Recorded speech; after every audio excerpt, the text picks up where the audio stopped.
اللاعبين اشكال مجلس الاداره والرئيس والمنسر احمد العلوي قال كانوا الجماعه كلهم يعني بعد الاخفاق في الدوري للامانه التقوا حولنا وساندوا الفريق كانوا متواجدين حتى في المباريات كانوا متواجدين.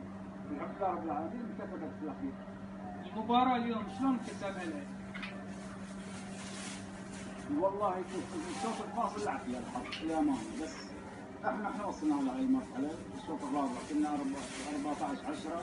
ممكن كنا احنا نجي في المباراه ودخلتنا في البدايه في الاخير لا تنسى النجمه 27 فاينل واصل يكفيك تاريخ النجمه هذا تروح يسميك ضغط يملك عناصر والنجمه اذا بتوصف النجمه على طول الموسم بتقدم افضل منه اذا طول الموسم.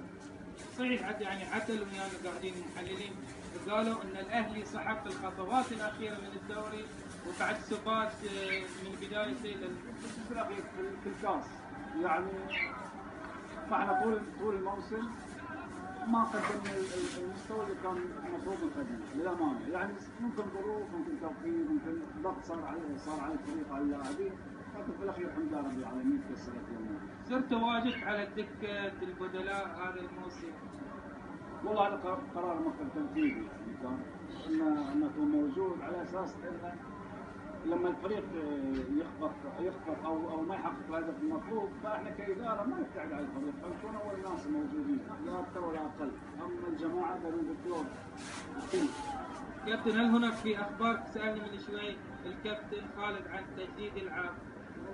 والله في توصيه ولكن احنا عندنا انتخابات على 2/6 فما نقدر نسبق الامور في الاخير في انتخابات وفي قرار مكتب تنفيذي مجلس اداره في الاخير احنا كجهاز نرفع توصيه ان شاء الله خير. كابتن غازي ظاهر عنده بعد سؤال حقه. لا سؤالي انا بالنسبه حق المحترف استمراريته وعدم استمراريته في احتماليه بنفس المواصفات.